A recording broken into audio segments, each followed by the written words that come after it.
अगर आपने अपना इनकम टैक्स रिटर्न नहीं भरा है तो ये काम जल्दी से कर लें। फाइनेंशियल ईयर 24-25 के लिए टैक्स रिटर्न्स भरने की लास्ट डेट 15 सितंबर थी, जिसको एक दिन के लिए आगे बढ़ा के 16 सितंबर कर दिया गया है। आखिरी वक्त में हड़बड़ी से बचने के लिए मैं थोड़ी सी हेल्प कर देता हूं। आप इन 4 स्टेप्स के जरिए अपना रिटर्न इजीली भर सकते हो। पहली स्टेप है अपने सारे डॉक्यूमेंट्स को रेडी रखें, ओल्ड या न्यू टैक्स रिजीम डिसाइड करें, फॉर्म 26 एएस और एआईएस को मैच कर लें। फॉर्म 16 सैलरी और टीडीएस का प्रूफ है। फॉर्म 26 एएस और एआईएस एनुअल इन्फॉर्मेशन स्टेटमेंट, ये गवर्नमेंट के पास आपकी इनकम और टैक्स का प्रूफ होता है। अगला है सेविंग प्रूफ। अगर ओल्ड रिजीम चूज कर रहे हैं तो एटीसी, एटीडी और इसके अलावा आपके होम लोन इंटरेस्ट डॉक्यूमेंट्स को भी कलेक्ट करके रख लें। इसके अलावा बैंक स्टेटमेंट्स, सभी अकाउंट्स में इंटरेस्ट और इनकम की इंफॉर्मेशन आपको मिल जाएगी। सबसे इंपॉर्टेंट, अपना पैन, आधार और बैंक अकाउंट डिटेल्स को आईटी पोर्टल पर अपडेट जरूर रखें ताकि आपका रिटर्न कहीं भी ना फंसे। अगली स्टेप है करेक्ट आईटीआर फॉर्म चूज करें। इनकम के सोर्स के आधार पर सही फॉर्म सिलेक्ट करना जरूरी है, क्योंकि गलत फॉर्म से रिटर्न रिजेक्ट हो सकता है। आईटीआर 1 सहज, सैलरी, पेंशन, रेंट या फिर इंटरेस्ट इनकम के लिए है।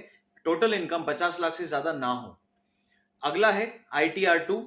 अगर शेयर या प्रॉपर्टी से इनकम हुई हो या फिर विदेश में किसी प्रॉपर्टी से या कहीं और इनकम हुई हो तो आईटीआर 2 यूज करें। आईटीआर 3 बिजनेसमैन और प्रोफेशनल्स के लिए होता है। आईटीआर 4 सुगम, ये छोटे बिजनेसेस के लिए यूज में आता है। अगली स्टेप है आईटीआर भरने के 3 तरीके हैं। पहला है गवर्नमेंट पोर्टल, दूसरा है थर्ड पार्टी सॉफ्टवेयर, तीसरा है ऑफलाइन। चौथी स्टेप है आईटीआर वेरिफिकेशन। रिटर्न फाइलिंग के 30 दिन के अंदर ई वेरिफिकेशन जरूरी होता है। आईटीआर भरते समय ये 3 मिस्टेक्स कभी ना करें। पहला, कोई भी इंपॉर्टेंट इंफॉर्मेशन छुपाना बड़ी प्रॉब्लम्स को खड़ा कर सकता है। दूसरा, इनकम के हिसाब से करेक्ट फॉर्म सिलेक्ट करें। तीसरा, सेक्शन 80C और सेक्शन 80D में गलत तरीके से डिडक्शंस क्लेम ना करें। अगर लास्ट डेट मिस हो भी गई है तो क्या होगा? 16 सितंबर के बाद 31 दिसंबर तक लेट फीस के साथ रिटर्न फाइल किया जा सकता है। लेट फीस 3 से 5 लाख रुपए की इनकम पर 1000 रुपए और 5 लाख से ऊपर की इनकम पर 5000 रुपए।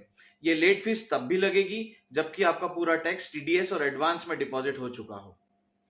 Additional interest on late fees, देर से फाइल किए गए रिटर्न पर लेट फीस के अलावा इंटरेस्ट भी लगेगा। अंडर सेक्शन 234A 17 सितंबर के बाद भरने वाले रिटर्न्स पर हर मंथ 1% एडिशनल इंटरेस्ट, और अंडर सेक्शन 234B अगर टैक्स लाइबिलिटी का 90% से कम एडवांस टैक्स पे किया है तो 1 अप्रैल से 1% इंटरेस्ट लगेगा।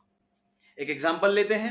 मान लीजिए मिस्टर एक्स की एनुअल इनकम है 12 लाख रुपए और वो 16 सितंबर तक रिटर्न फाइल नहीं करते। 17 सितंबर को आईटीआर फाइल करते हैं तो उस दिन का भी उनको खर्चा देना पड़ेगा। लेट फीस लगेगी सेक्शन 234AF के अंडर 5000 और उस पर इंटरेस्ट लगेगा 234A के अंडर 832 रुपीज। टोटल 5832 रुपीज उसको पे करने पड़ेंगे।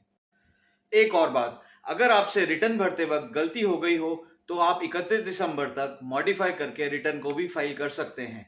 तो जल्दी से अपना रिटर्न फाइल करें और एडिशनल चार्जेस देने से बचें।